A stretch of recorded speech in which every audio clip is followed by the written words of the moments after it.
May the words from my mouth and the meditations of my heart be deeply rooted in what I understand at present to be truth. May you keep what works for you and throw the rest to your neighbor. Good morning. So last week, our former office manager, Nathan Blankenship, invited me to a training that the Anti-Defamation League was offering on cultural bias. And I went, and it was a fantastic training. And the one who was leading that started with a slide of an iceberg. And I'm sure you've seen many illustrations about the iceberg. But she asked us to guess what percentage do we actually see of the iceberg. And people threw out all kinds of numbers. And she said, actually, it's about 10 to 15%, so I'll round it off to 13. What you and I see with our physical eye is about 13% of what is actually an iceberg. And she said, the same holds true for the way in which we see one another. That in the immediacy of our noticing through the physical lens, we begin to gather up and make assumptions about people. And those assumptions are really based upon all that we have formulated in our short window frame of that 13%.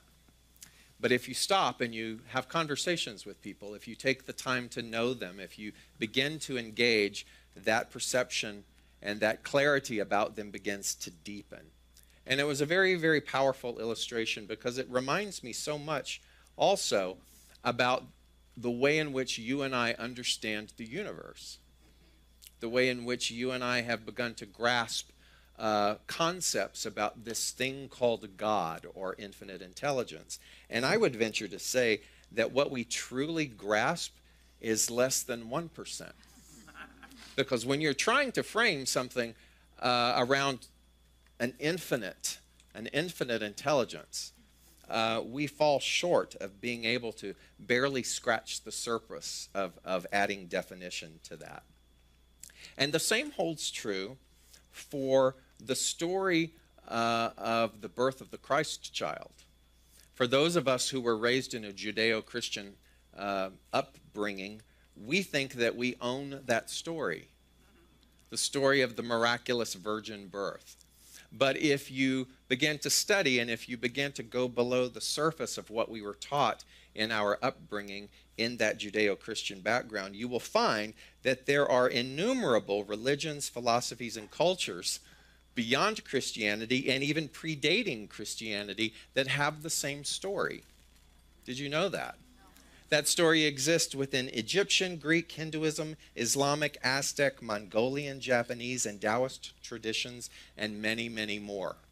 All that one has to do is to go on a basic search about miraculous birth.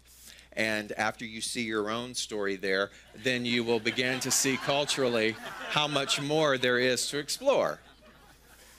And so I want you to think about that, because if not just in the traditional birth of the Christ child, is that only a small segment of the allegory or the mythology around that, but what else holds true for us that we have barely begun to scratch the surface of? Particularly with regards to what make you and I tick.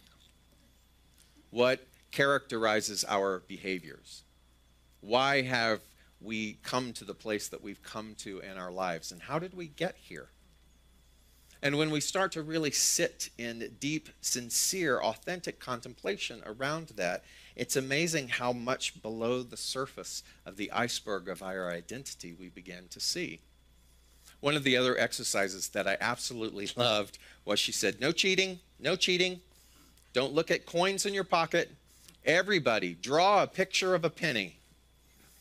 So everybody sat and, okay, Lincoln. And I totally got which way he was facing wrong in my artist rendering of it. In fact, he's the only one that faces to the left, and all the other coins, the presidents or the figures, face to the right.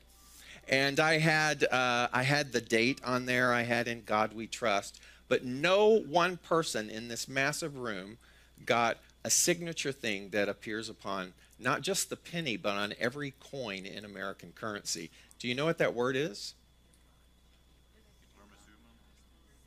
Someone whispered it. It's liberty. Did you know that the word liberty exists on the coin? No one in the room got that. And that's another thing. Somebody back there, okay, but I know you looked in your pocket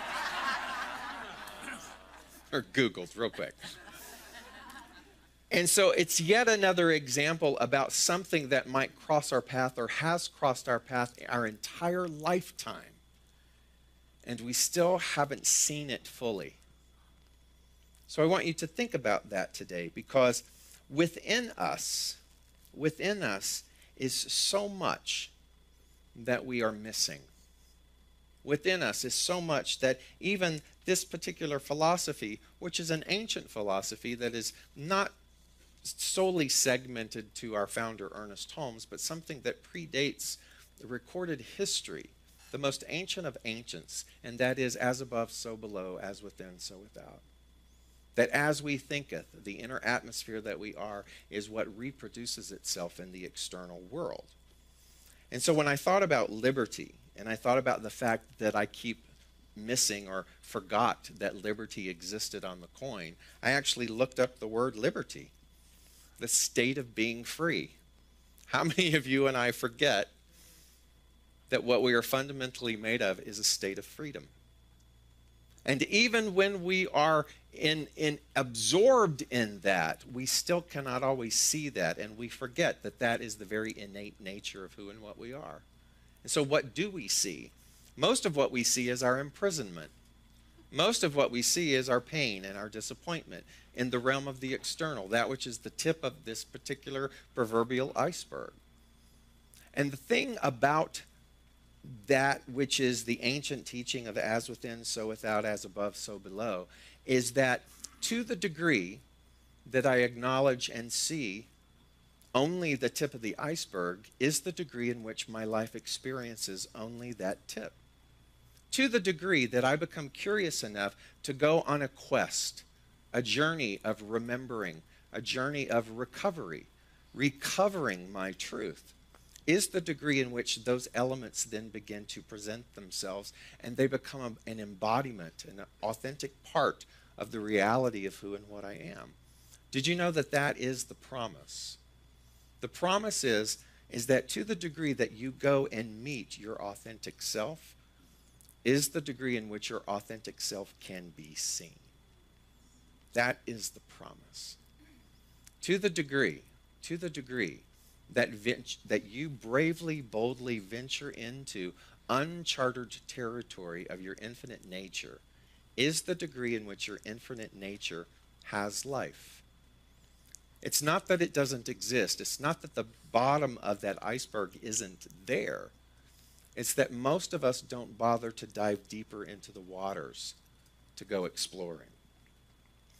And so liberty is promised to us, that state of being free.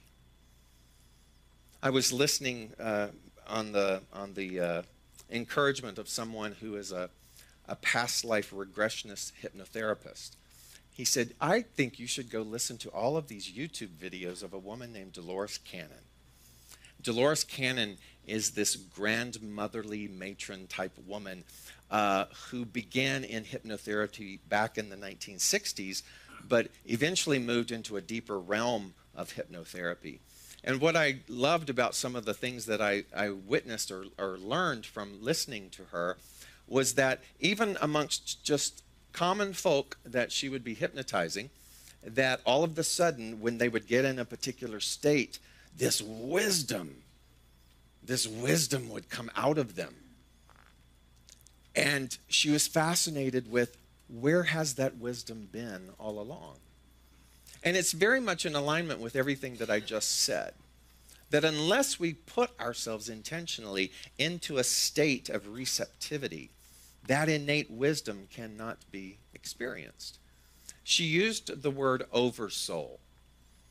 That there is this thing within us, an oversoul, that we are so absorbed in that we can never escape. We call that God. We call that the essence of life itself. Ralph Waldo Emerson, if you were on the practitioner path, if you took courses here, you had to have taken at some point Emerson's essays. One of his key essays was called The Oversoul. And when Dolores Cannon said that word, it got me to thinking, and I went back and I began to reread Emerson's essay, and this paragraph just grabbed me. It said, the philosophy of 6,000 years. Now, I Googled civilization, how long we've been recorded civilization since Emerson, so we're about at 6,500 years. The philosophy of 6,000 plus years has not searched the chambers and the magazines of the soul. By magazines, we're talking about compartments. The philosophy, all philosophy of 6,000 plus years has not searched the chambers and the magazines of the soul. In its experiments, there has always remained in the last analysis a residue it could not resolve. Let me pause there for a moment. What is Ralph Waldo Emerson saying? That in terms of the whole history of human civilization, there is not one philosophy that has completely uncovered all of the secrets, all of the depth of what exists within the soul of us as individuals. We have ideas around that, right? But can you imagine what it must be like, what the promise must be like, if you and I devoted the entirety of the rest of our lives into going into those depths in a way that we've never done so before? To go into those depths not only when we're in crisis, but to go into those depths because we are so in love with the potentiality of the way in which life wants to express through you and I. Can you imagine being that in love with your potentiality? And to understand that in that quest, in this promise, that you will be met at the same level of your intention as you go upon this journey. Can you imagine going, committing, devoting one's rest of their lives to proving a principle far beyond anything that you have proven to this present day? That is void of age. That is void of diagnosis. That is void of mistakes prior.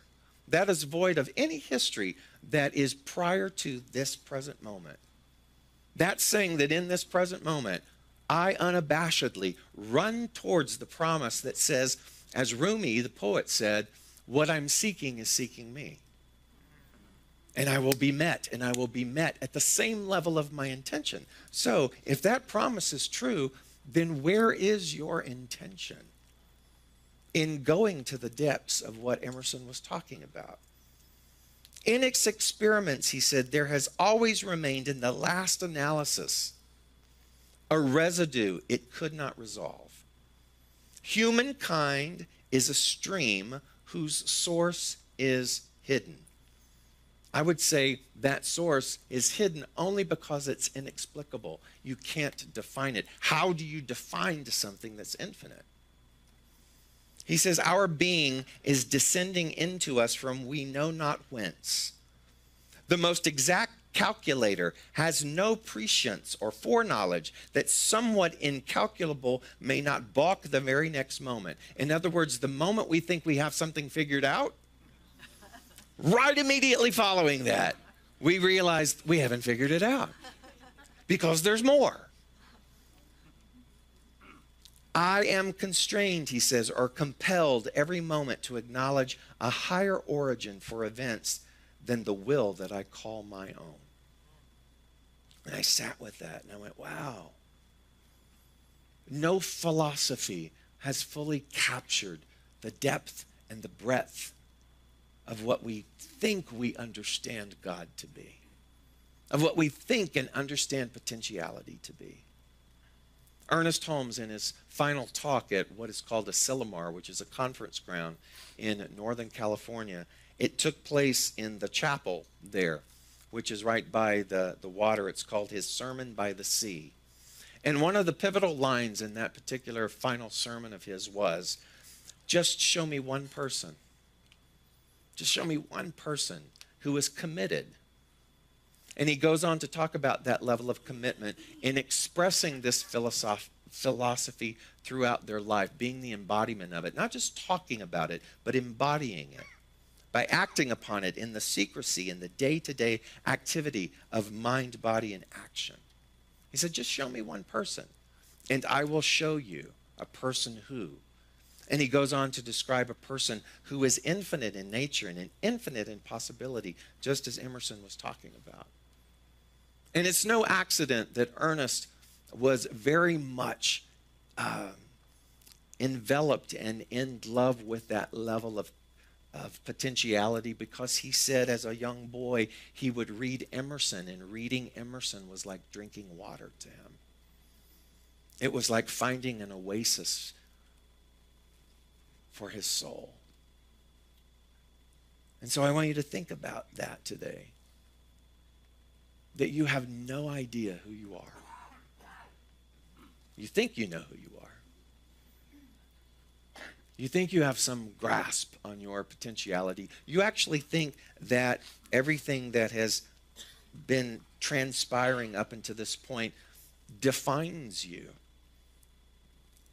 But there is no defining you unless in your journey you settle upon that definition. What is the promise? The promise says, to the degree that you move into the mystery with a certain intention, is the degree in which that intention will meet you. Do you understand that? Do you understand that you and I cannot experience anything that we don't have a mental prototype of? I cannot experience a more abundant nature, a more abundant life, if I don't have a prototype or a feeling of that particular level of opulence, worthiness, deservability. It will only be a concept upon which I wish for. And as our founder Ernest Holmes said, we need more backbone and less wishbone. And so it is not enough to wish for something. The backbone of intention, that's what intention is. It is a backbone that says, move forward into the quest of going to meet that which you desire. And we do that first through the power of our mind. I was thinking and reflecting so much about how self-care is such a buzzword these days. Self-care, care of self. And when you talk to people about self-care, and I'm referring to self-care with a small s, most of those people are talking about mani-pedis.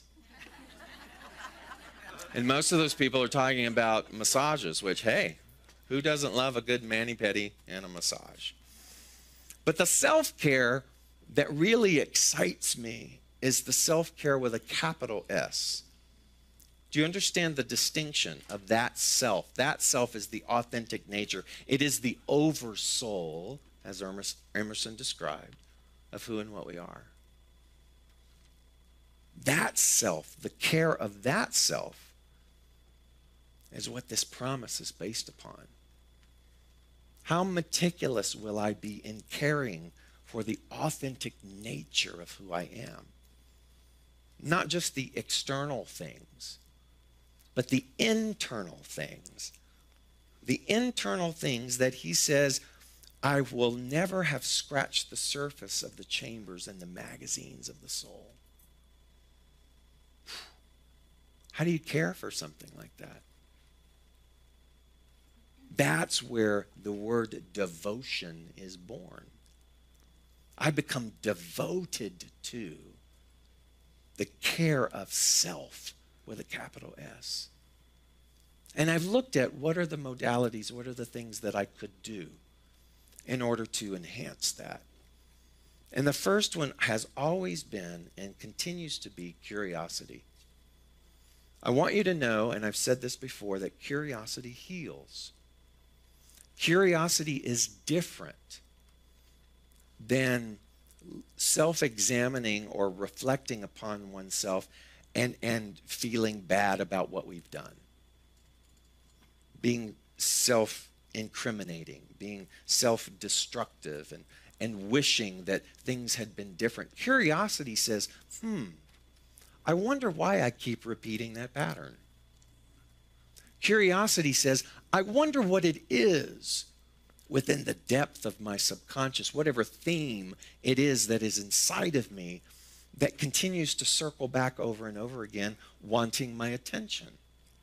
Do you see the difference in curiosity and wishing something would change? Curiosity causes me to sit in that contemplation and go, what is it? What have I committed to unconsciously? What have I given my allegiance and my loyalty to?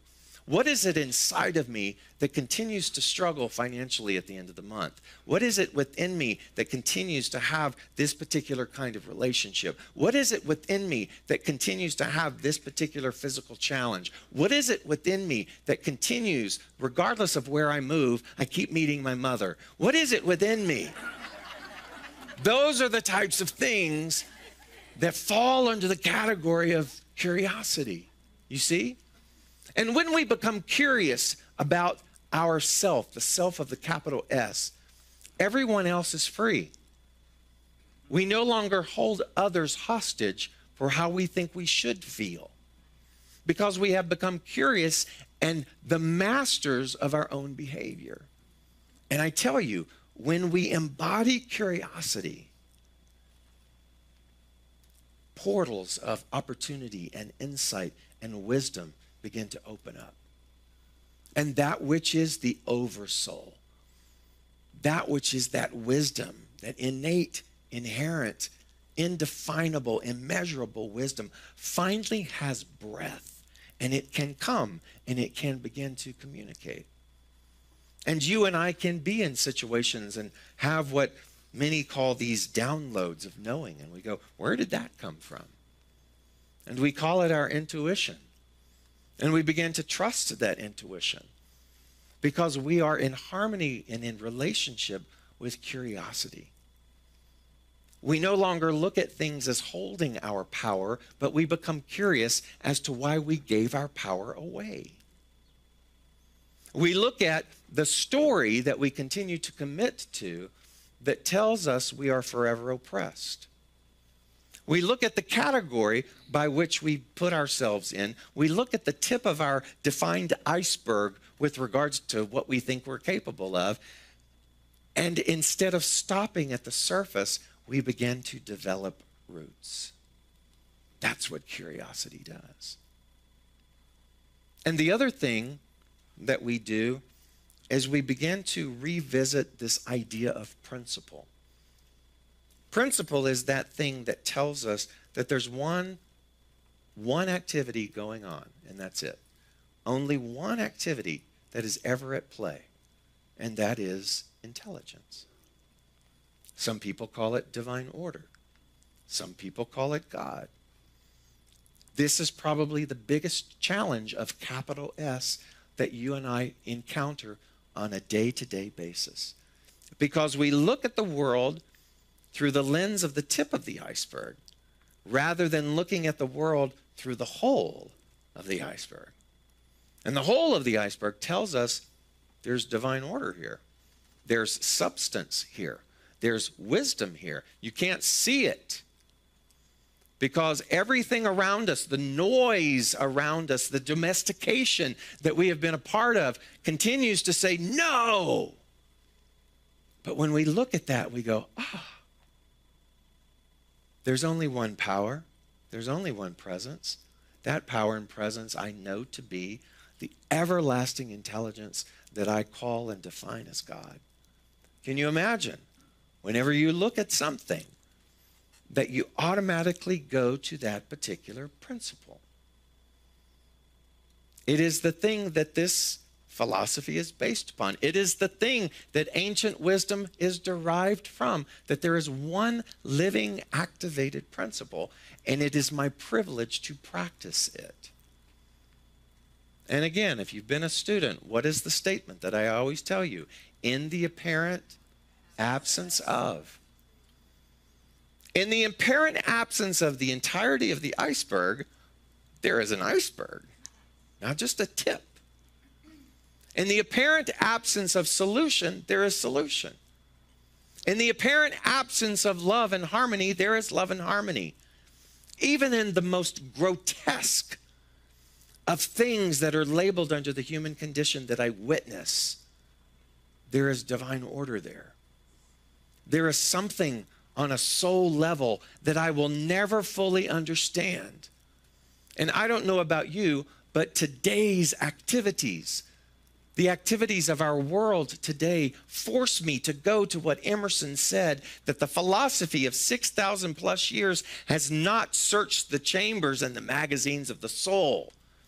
Because I can't always see the soul, I can only see the tip of the surface of this human experience. But there is something more going on in the interchange of souls than you and I can fully comprehend and understand. And I sit in my curiosity and I go, what is that? What is that soul connection? What is that karmic outplay?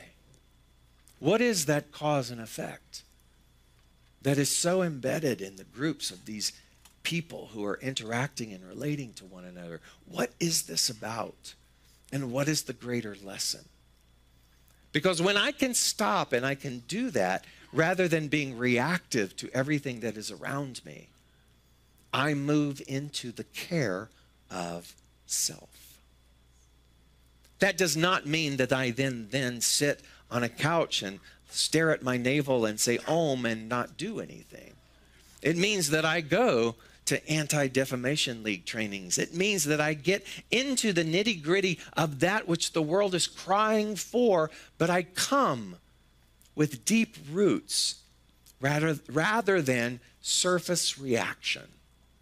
And what the world needs is more people engaged with deep roots rather than a fighting surface reactionary conditioning.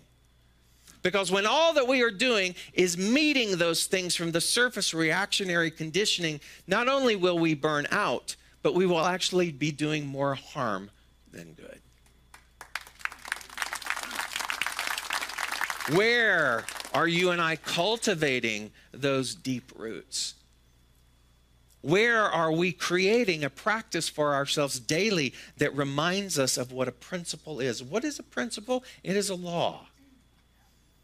It is an infallible law that says even beyond our human surface iceberg understanding, there's more. There's more to this. There's more to your pain. There's more to your sickness.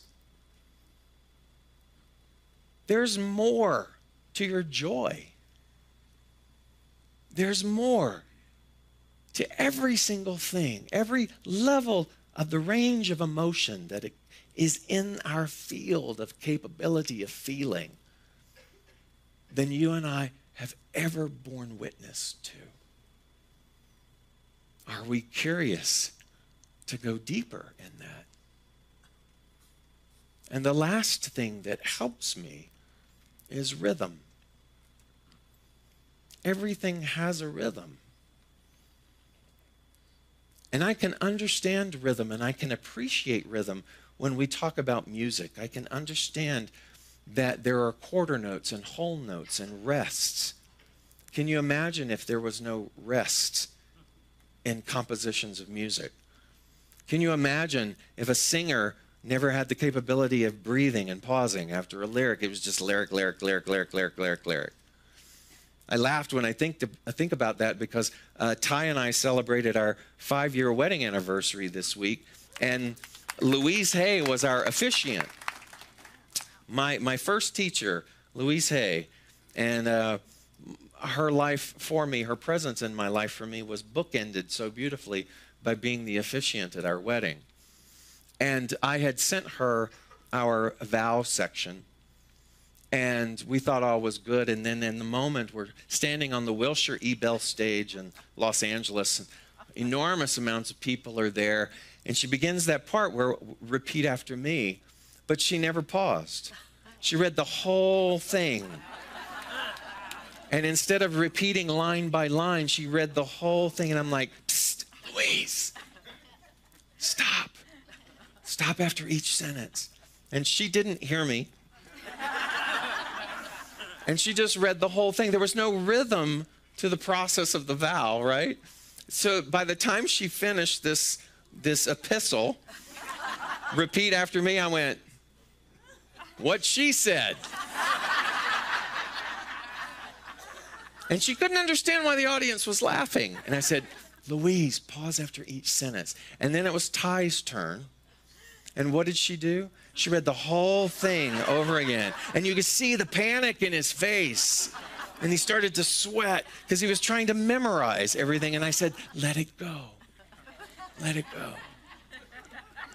So you can imagine what life would be like if you didn't have rhythm, if you didn't have commas and periods. You can imagine what a musical composition would be like if there was no space. And so think about that too, because there are ebbs and flows. And what happens in the ebbs is that we cry for the flow rather than appreciating the rhythm of what the ebb is wanting to teach us. Because you see, ebb has mastery in it. And if I can be in the ebb and understand the feeling of the flow, then the ebb holds just as much power and just as much satisfaction and just as much majesty as flow does. Because I appreciate and I understand rhythm. There is a rhythm to our lives.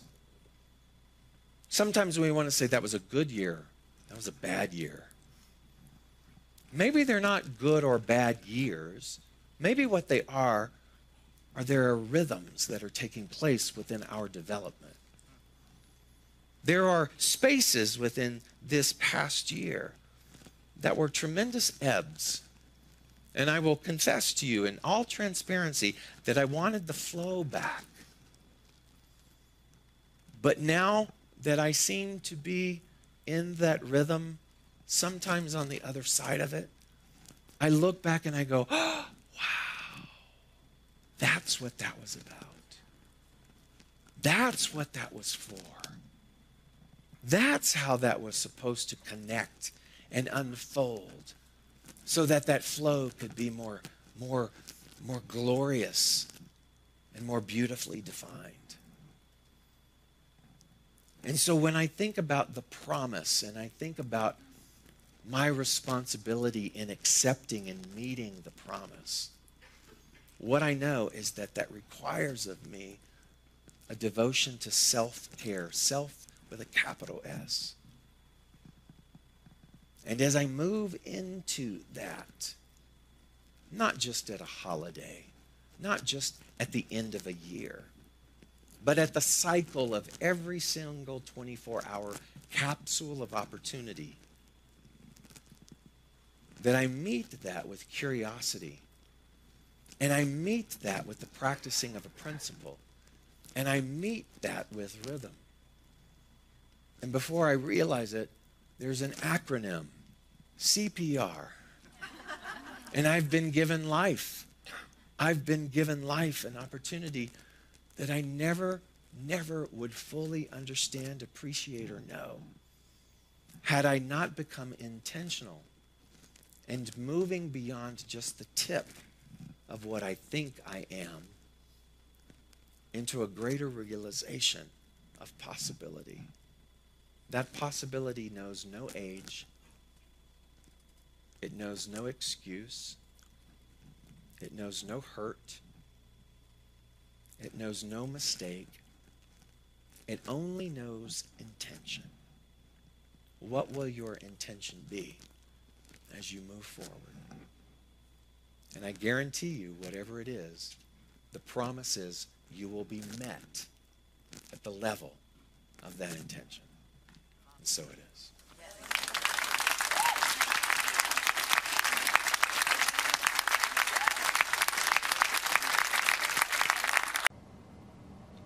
Hi, I'm David Ault, and I simply want to say thanks. Thanks for taking the time to watch our broadcast here at Spiritual Living Center of Atlanta. We have a vision, And that vision is to reawaken all to their spiritual magnificence. And one of the ways that we are able to do that is through this very medium of broadcasting. So if you got anything out of this, if you felt in any way inspired, or if something spoke to you directly, then I extend an invitation to you to become a part of our family by donating.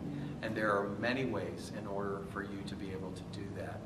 One is to simply go to our website at slca.com, and there you will find all different kinds of prompts that will help you support what it is that we are doing here in Atlanta.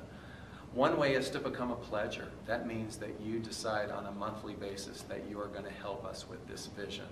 Another way is to donate through our management system called Fellowship One, another through PayPal, and another even easier way is on your cell phone. You can do what's called text to tithe, and that number is 404-796-7030. Again, thank you so much for your support, and I invite you to come back weekly to see what it is that we're up to. Blessings.